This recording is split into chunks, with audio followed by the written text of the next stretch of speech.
Bonsoir à tous et bienvenue dans ce rendez-vous d'information. Au sommaire de cette édition Économie maritime, 800 mareyeurs formés à la transformation des produits halieutiques et à l'aquaculture par l'ONFP. À l'issue de cette formation, l'ADER prévoit des financements pour les bénéficiaires de ce programme. Covid-19 et vaccination, les diabétiques et les personnes vivant avec le VIH-Sida appelés à aller se faire vacciner pour éviter de développer une forme grave de la maladie. À suivre les explications du diabétologue professeur Abdoulaye et de la secrétaire exécutive du CNLS, Dr Safietou Thiam. Covid-19 toujours, les taximens désormais soucieux du respect des mesures barrières. Certains refusent désormais les clients sans masque et les malades atteints ou suspectés d'avoir le coronavirus. Reportage à suivre dans ce journal. Et enfin, d'édition, votre rubrique Fenêtre d'Afrique s'ouvre sur Libreville où les talibés mourides du Gabon ont aussi observé ce 10 août, une journée dédiée au Khassaïd. À suivre donc avec notre correspondant sur place, Aziza Dewalenchanti.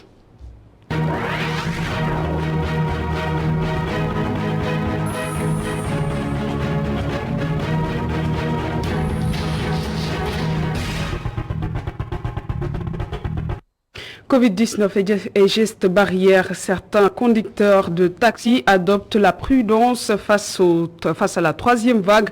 Hors de question pour certains d'entre eux de transporter des malades atteints ou suspectés d'avoir le coronavirus. Le port du masque est désormais obligatoire pour monter à bord de certains taxis. Reportage signé Mamadou Dian. Cité Amitié 3 de Mermoz gargote bien enchalandé en majorité de taximens. Gana Seck, lui, préfère l'intérieur de son véhicule pour prendre son petit déjeuner. Il se veut vigilant vis-à-vis de ses clients.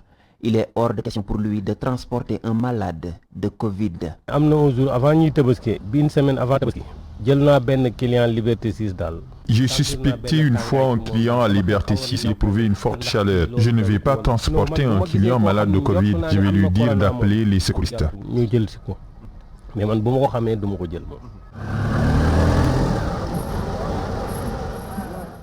Bassirou Seck, un autre taximan, vient juste de stationner pour prendre son repas du matin. Comme Gana Seck, Bassirou est catégorique. Je ne prendrai jamais un client malade de Covid. Il peut me contaminer et moi autour transmettre le virus à ma famille. Je risque de subir les conséquences. Mais depuis le début de la pandémie, j'ai jamais suspecté un client. Ces deux taximens sont formels. Le port du masque est obligatoire avant d'embarquer dans leur véhicule. Je ne prends pas un client qui n'a pas mis son masque. C'est des mesures de précaution. Il y a des clients très têtus qui refusent de porter correctement le masque. Moi, je leur demande tout simplement de descendre de mon véhicule.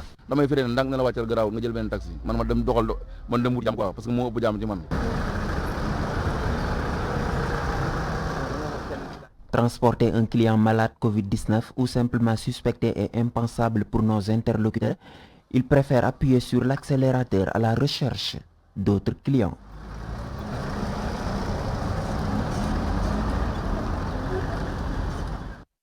Covid-19, toujours cette alerte aux diabétiques. Il faudra impérativement aller se faire vacciner pour éviter de faire une forme grave de la maladie. L'alerte est du professeur Abdoulaye Ley, spécialiste des maladies endocriniennes et diabétologue. Écoutons ses explications.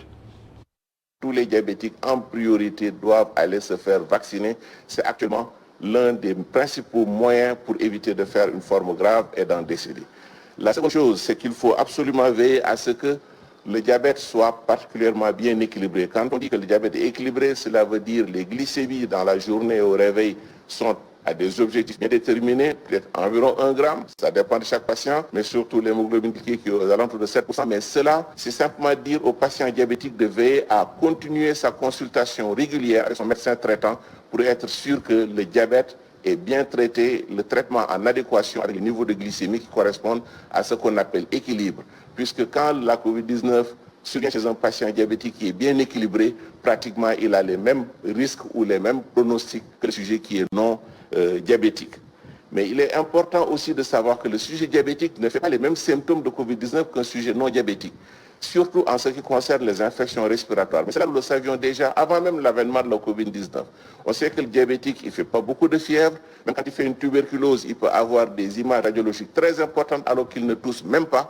Et ce sont ces mêmes caractéristiques que l'on retrouve aussi dans cette Covid-19. Ce qui veut dire qu'il y aura beaucoup de formes asymptomatiques. Le sujet diabétique peut faire son infection Covid-19 sans avoir particulièrement une fièvre ou une toux de l'angine, en tout cas les signes classiques connus de la Covid-19.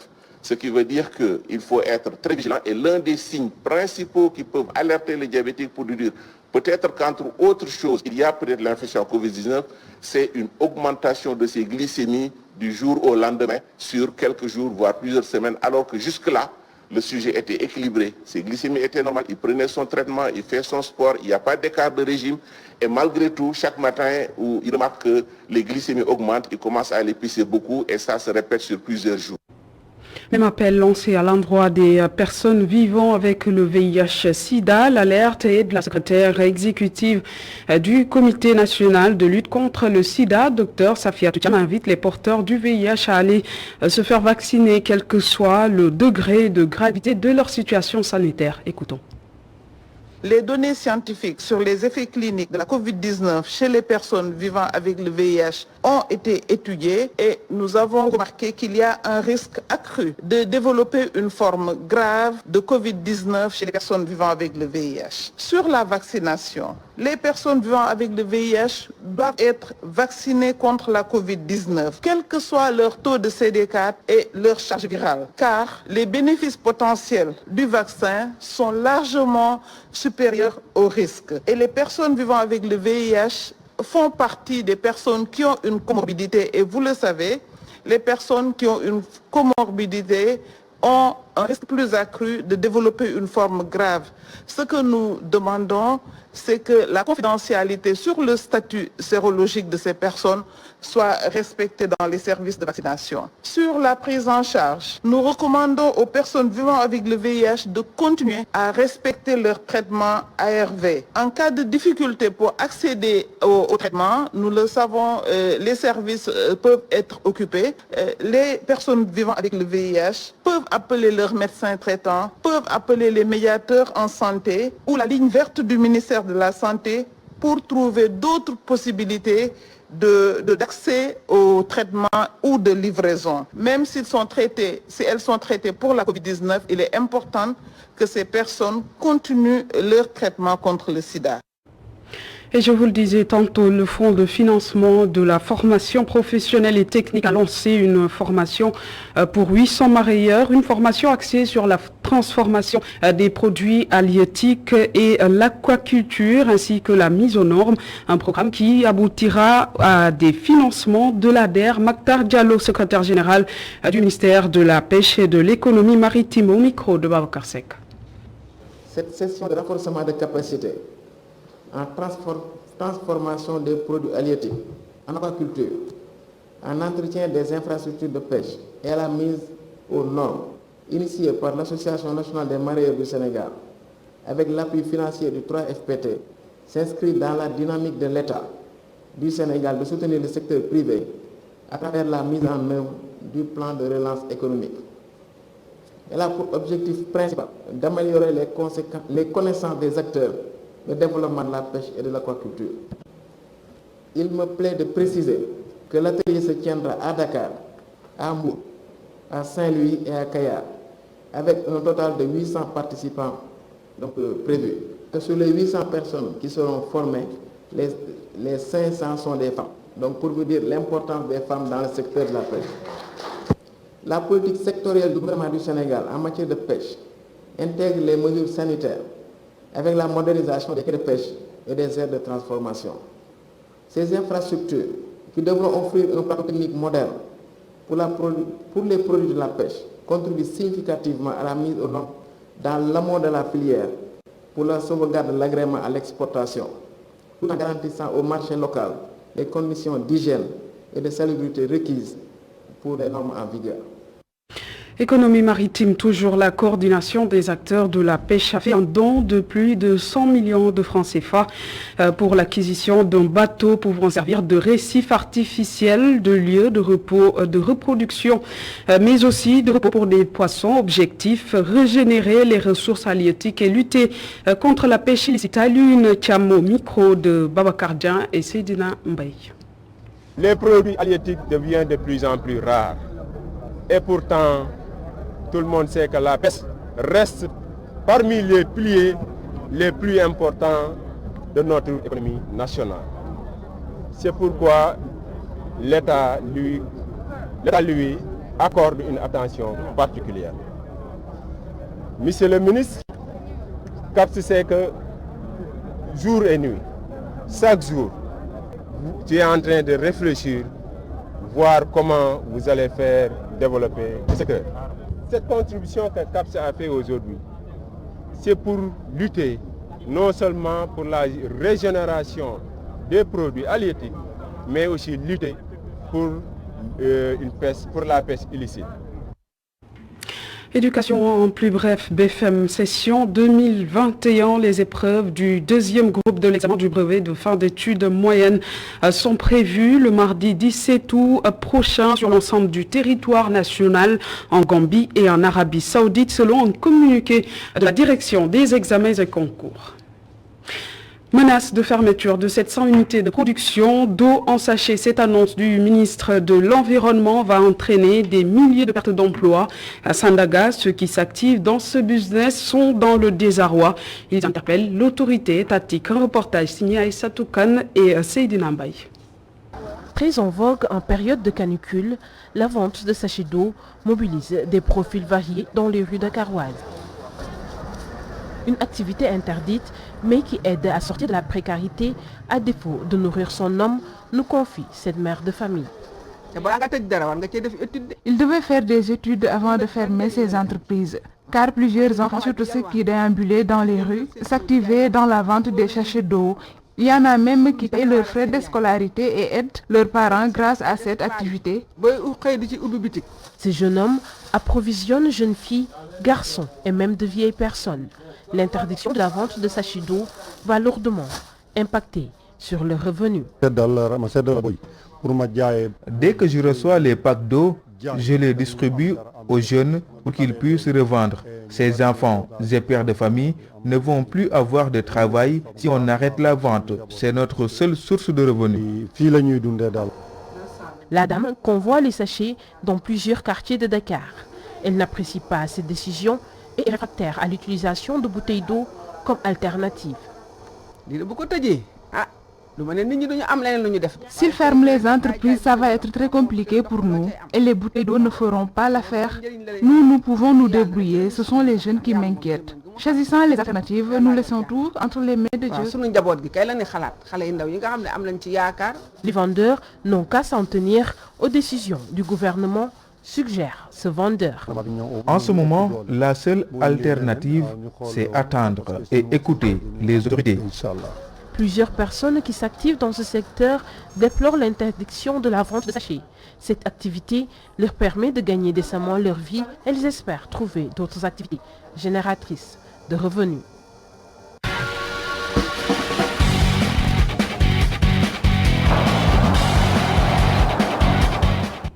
L'actualité sportive du football, d'abord cette bonne nouvelle pour les amateurs de football et du championnat anglais, en particulier le groupe Media a acquis les droits de diffusion de la Prime League. Le dispositif technique est presque prêt pour proposer aux téléspectateurs tous les matchs du championnat d'Angleterre, mais pas que. Babacar Ndaoufay, rédacteur en chef chargé des sports et du digital, au micro de Marcan. Aujourd'hui, il y a l'acquisition des droits de diffusion de la Prime League, le championnat anglais, qui, on le sait tous, est le championnat le plus populaire au monde et qui est très suivi par les Sénégalais d'ici et d'ailleurs et qui également revêt un intérêt particulier puisqu'il y a beaucoup de nos internationaux également qui y jouent. Alors la direction générale du groupe Immédiat a fait le nécessaire pour que ces matchs-là, à partir de cette saison, soit diffusé sur la chaîne ITV, la chaîne du groupe E-Media. Et donc jusqu'à la fin de la saison, chaque week-end, chaque samedi, on aura droit à un match, mais ça ne s'arrête pas là. On aura droit également à du contenu qui tourne autour de ce championnat anglais toute la semaine durant, avec des magazines, des highlights, des résumés des rencontres, les temps forts, les tops, les flops, tout ce qu'il faut en tout cas pour vivre sa passion de la Ligue anglaise. Nos techniciens sont à pied d'œuvre. Vous avez vu tout à l'heure nos ingénieurs et notre directeur informatique qui sont à pied d'œuvre pour mettre en place tout le circuit. Ils sont en contact permanent avec leurs partenaires en Angleterre pour que tout soit au point d'ici le coup d'envoi du premier match. Basketball à présent, troisième victoire du Sénégal en état de sortie. Il a battu ce jeudi l'équipe B du Sénégal 86-58. Une belle opposition pour les hommes de Boniface Ndong, le sélectionneur national qui prépare l'afro-basket. Saïkou Seydi, Augustin Mandan, compte rendu. C'est sûrement le match le plus physique que les hommes du sélectionneur national Boniface Ndong ont joué depuis le début du tournoi. Le score final ne reflète pas forcément l'adversité qu'il y a eu lors de ce duel. Normal, les joueurs de l'équipe B avaient en challenge celui de proposer une meilleure opposition à leurs aînés. Dès le premier quart-temps, ils ont bousculé la bande à Gorgissidien qui a disputé son premier match du tournoi et inscrit 11 points. N'empêche, les Lions A remportent le premier quart-temps 16-15. Ce sera d'ailleurs le cas pour tous les autres quart-temps de la rencontre. Le deuxième sera beaucoup plus serré, seulement 4 points d'écart, 43-39. Mais c'est à partir du troisième quart-temps que l'équipe A s'est carrément détachée. C'est d'ailleurs le meilleur carton des coéquipiers d'Ibrahima Falfaï, meilleur marqueur avec 17 points. Il marque 32 et l'emporte par 75-45. Ils vont subir encore l'agressivité de leur challenger durant le dernier quart-temps, lors duquel l'équipe B a mis 13 points contre 11 pour les A. Score final 86-58 en faveur de l'équipe de Boniface Ndong. Le Sénégal affronte la Guinée samedi pour son dernier match de préparation. Et le sélectionneur national des Lions du basketball, Boniface Ndong, a salué le niveau d'adversité proposé par l'équipe B qui lui a permis de faire certains réglages. Il tire un bilan satisfaisant des 3 matchs joués. Écoutons-le. C'était un match à 3 visages. Nous avions commencé un peu lentement, mais bon, voilà, nous avons essayé de jouer des choses qui ont plus ou moins fonctionné. Et dans le troisième quart-temps, je pense qu'on a joué un peu notre identité. Donc on a couru et on a fait la différence. Le dernier quart-temps, bien sûr, c'est un peu ralenti. Mais bon, généralement, ce que je peux dire, c'est que tout match est bénéfique pour moi. Donc, parce que du côté psychologique, c'est toujours différent. Je pense qu'il y a eu, je ne sais pas, des hésitations, des affinités entre les deux équipes. Donc ce que nous n'avons pas, peut-être, nous a pas forcé de forcer un peu notre style en premier mi-temps. Mais bon, je pense que regardant le troisième quart-temps, on a retrouvé notre style et on a fini le match, je pense, dans une bonne note. Il y a une progression jusqu'à hier. Donc aujourd'hui, la seule progression, je pourrais dire, c'est peut-être le troisième quart-temps. Mais bon, il y a eu quand même l'entrée de Gorgui, qui n'est pas évident. Les joueurs doivent un peu s'adapter à lui. Lui aussi, bon, il a fait un aller-retour en 4-5 jours. Donc il n'a pas eu les jambes, il n'a pas mis, par exemple, 3 points. Il a raté beaucoup de lancers francs, mais bon, c'est 80 plus de lancers francs, donc on ne s'attend pas à ce qu'il fasse, je ne sais pas, il a fait 33%, tu vois. Donc c'est pour ça que le bilan, c'est que voilà, nous sommes en train de travailler. Je pense que chaque match est important pour nous, d'abord pour voir les jours et puis pour continuer les réglages. Donc pour moi, c'est quelque chose de très bien. Et Gorgissidien qui rejoue avec l'équipe A du Sénégal après avoir raté le dernier regroupement des Lions.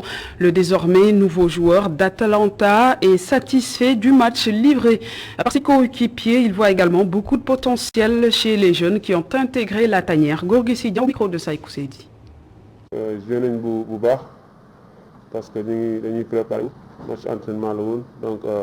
Depuis 2008, je fais partie de ceux qui ont passé le plus de temps dans l'équipe nationale. J'ai fait 8 ans ici. Comme je l'ai toujours dit, l'équipe nationale, c'est ma priorité. Si elle a besoin de moi, je suis toujours disponible. J'étais ici avec mes doyens. Aujourd'hui, Je joue avec mes petits frères. Pour moi, ces matchs amicaux sont très importants. Ça nous permet d'évaluer ce que nous avons fait à l'entraînement. Nous avons joué avec une équipe compétitive et ça nous arrange vraiment. Nous allons essayer de voir là où ça ne va pas pour arranger. Demain, nous jouons contre la Guinée. Samedi contre Guinée. Loolu rek moo tax tey yaakaar naa maa ngi sant yàlla am nekk ma si benn situation boo xam ne war na mën a tax ma toog bañ a joué donc ma sama dëkk soxlaa si lii laa ko mën a dimbale damay ñëw ma joué ko.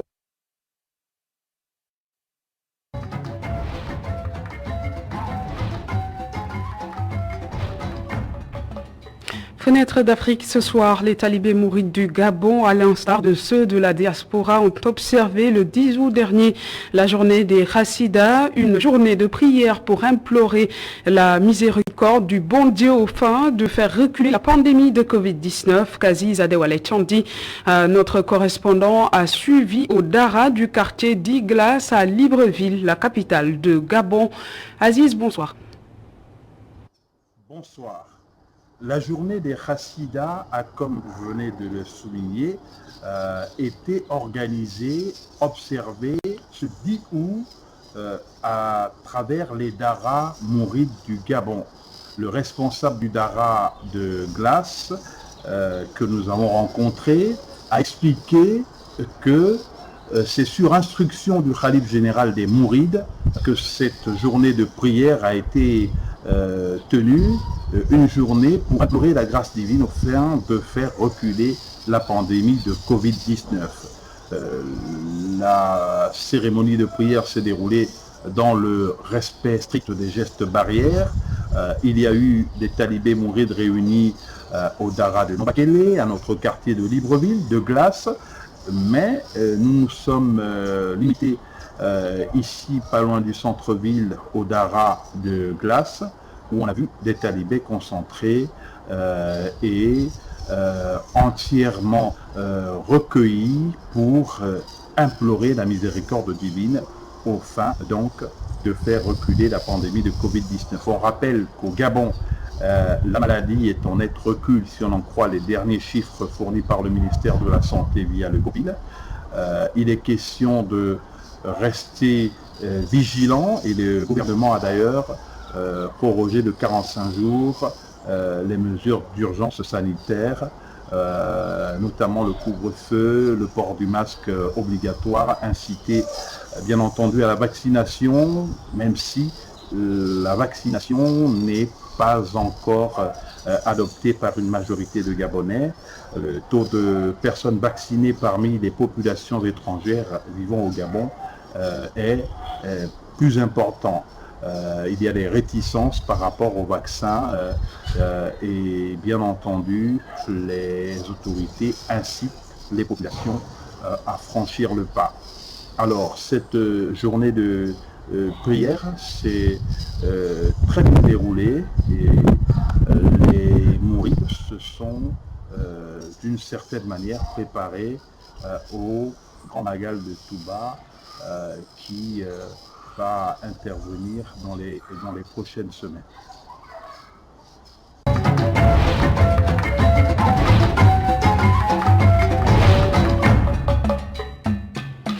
Voilà qui met fin à ce journal. Merci de l'avoir suivi et bonne suite des programmes sur ITV.